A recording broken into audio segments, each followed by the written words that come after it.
हरियाणा की वीर भूमि पर भारत की प्रथम महिला प्रधानमंत्री स्वर्गीय श्रीमती इंदिरा गांधी जी द्वारा अंतिम बार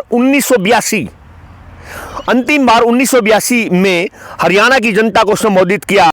हमारी माननीय प्रधानमंत्री भारत सरकार इन्हीं सीढ़ियों से, और लम्हा मुझे आज भी याद है कि मैं छोटा सा अपने पिताजी की उंगली पकड़कर मैं यहाँ आया था और यहाँ खड़ा होकर जब स्वर्गीय इंदिरा गांधी जी ने जनता को जब संबोधन किया, जनता को प्रणाम किया। इसका इतिहास ये रहा है, आज भी दलबीर जागलान जैसे उद्योगपति, रोशनलाल माला और सुखबीर माला जैसे फर्स्ट क्लास ऑफिसर, पहले एक जहाज आया निरीक्षण करके चला गया।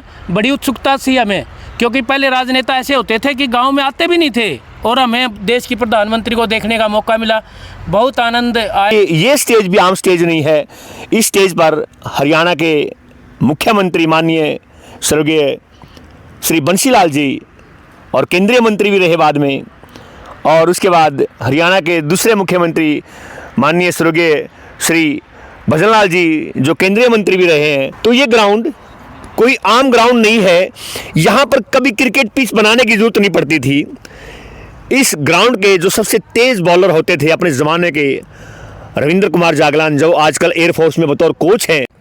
दोस्तों नमस्कार। दोस्तों मुद्दे की आवाज़ लेकर आए तिलकराज, मैं आपका अपना तिलक, आप सभी का हार्दिक स्वागत करता हूं। और दोस्तों आज एक ऐसा मुद्दा जो हिंदुस्तान से जुड़ा हुआ मुद्दा है, इस पूरे भारतवर्ष से जुड़ा हुआ मुद्दा है। दोस्तों वीडियो बहुत इंटरेस्टिंग बनने वाली है, आखिर तक बने रहिए। इस समय मैं खड़ा हूँ हरियाणा के डिस्ट्रिक्ट पानीपत, और पानीपत के बहुत बड़ा चौधराट का गांव नोल्था गांव है, बहुत पवित्र गांव नोल्था गांव। और ये जो ज़मीन देख रहे हैं आप दोस्तों, ये ज़मीन आज हालात ऐसे हो गए हैं कि ये ज़मीन अनइवन बाउंड्स पर है। ये स्कूल का प्रांगण है। मैं कई बार कमेंट्री में बोलता हूँ कि रात को फैसला हुआ कि सुबह भगवान श्री राम को राज्याभिषेक होना है, सुबह निकली तो मर्यादा पुरुषोत्तम श्री राम को वनवास जाना पड़ा था। ये ग्राउंड वो ग्राउंड होता था जिस ऐतिहासिक ग्राउंड पर, बहुत बड़ा ऐतिहासिक ग्राउंड, जिस पर हिंदुस्तान की, भारत की पहली महिला प्रधानमंत्री स्वर्गीय श्रीमती इंदिरा गांधी जी ने 1982 में यहाँ आकर जनता को एक बहुत प्यारा सा संबोधन दिया था। आज इस ज़मीन पर बहुत बड़ी बड़ी खेल प्रतियोगिताएं हुई हैं। इस ज़मीन पर हरियाणा के बहुत बड़े बड़े नेता, हिंदुस्तान के बहुत बड़े नेता, चाहे माननीय स्वर्गीय श्री बंसीलाल जी की बात की जाए, माननीय स्वर्गीय श्री भजनलाल जी की बात की जाए, वो सभी नेता इस ज़मीन पर आए हैं, इस जगह पर आए हैं और उन्होंने जनता को संबोधित किया है। और आज इस ज़मीन के हालात क्या हैं? रीज़न एक ही है कि सामने की दीवार का टूटना और पशुओं का अंदर आना। दोस्तों कभी इस गांव में 10वीं तक स्कूल होता था और लगभग 14-15 गांव के बच्चे पढ़ते थे। एक यूनिवर्सिटी कहा जाता था उस ज़माने में। मेरा सौभाग्य है कि मुझे परमेश्वर ने इस गांव में जन्म दिया और मेरी किस्मत है कि मुझे इस स्कूल में बैठकर शिक्षा लेने का सौभाग्य मिला। अब मैं आपको लिए चलता हूँ सीधा वहाँ जहाँ पर बहुत बड़ी स्टेज, जिस स्टेज पर इस हिंदुस्तान की नहीं पूरे संसार की एक आयरन लेडी कही जाने वाली महिला ने कभी जनता को संबोधित किया था। आइए मेरे और देखिए दोस्तों, हम पहुंच चुके हैं। बड़ा प्यारा सा स्लोगन, उसी टाइम से, जब तक सूरज चांद रहेगा इंदिरा तेरा नाम रहेगा। हरियाणा की वीर भूमि पर भारत की प्रथम महिला प्रधानमंत्री स्वर्गीय श्रीमती इंदिरा गांधी जी द्वारा अंतिम बार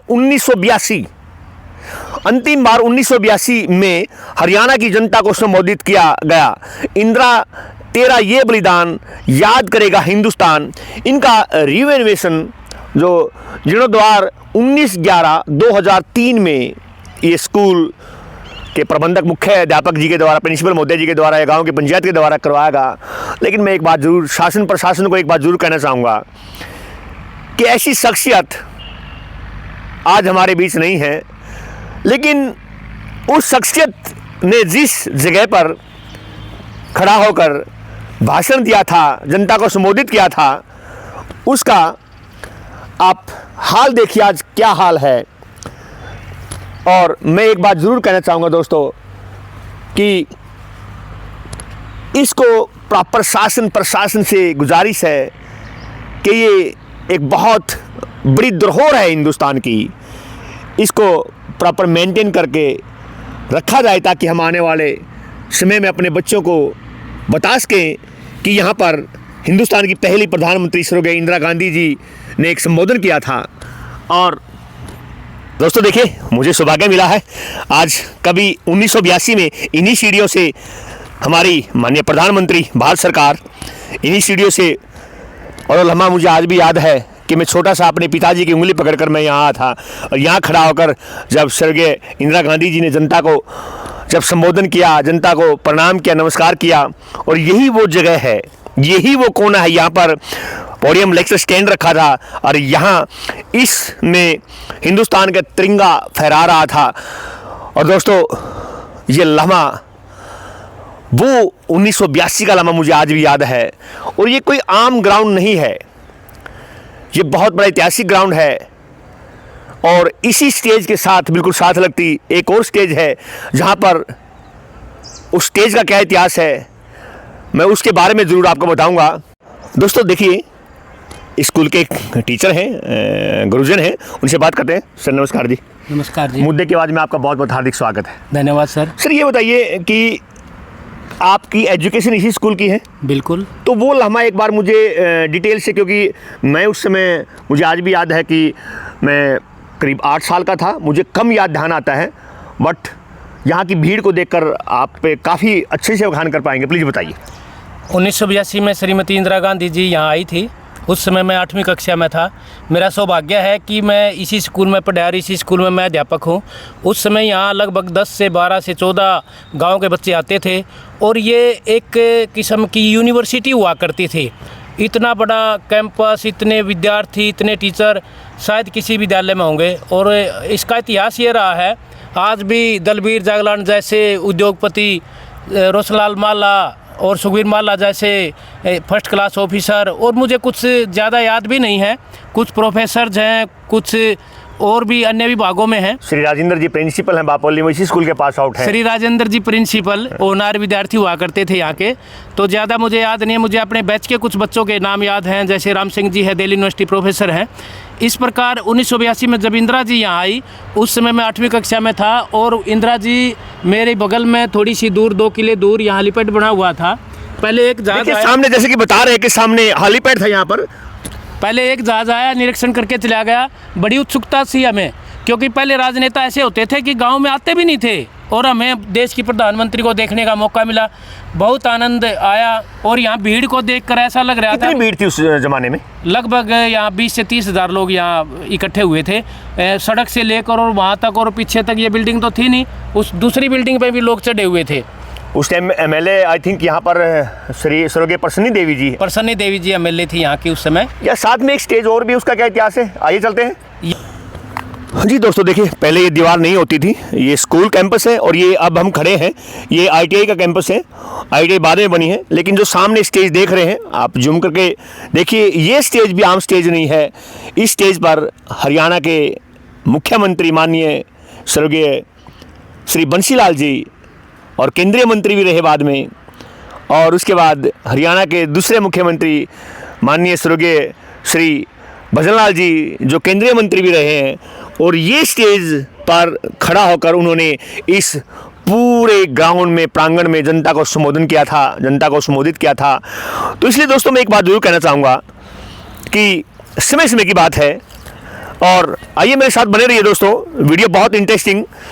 समय समय की बात है दोस्तों, समय बलवान होता है।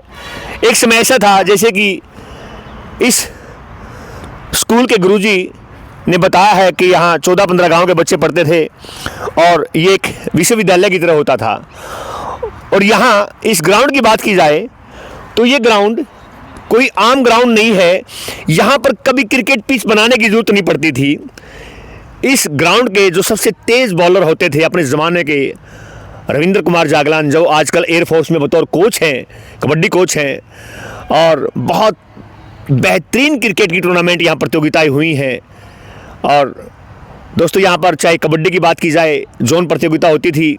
ये ऐतिहासिक ग्राउंड, और इस ग्राउंड से जुड़ी हुई हर याद मैं आपको बताई, मैंने आपको। दोस्तों मुझे विश्वास है कि माननीय सुखदेव जी जो इसमें यहाँ पर एक अध्यापक के पद पर कार्यरत हैं, आपको मेरा चैनल जरूर अच्छा लगा होगा। मुद्दे की आवाज़ लेकर आए तिलक राज। आज ये ऐतिहासिक मुद्दा था। अगर आपको मेरा चैनल अच्छा लगे सब्सक्राइब कीजिए, लाइक कीजिए, कमेंट बॉक्स में जरूर बताना। अगली बार फिर मिलेंगे एक नए मुद्दे के साथ। मिलेंगे एक ब्रेक के बाद। बहुत बहुत धन्यवाद।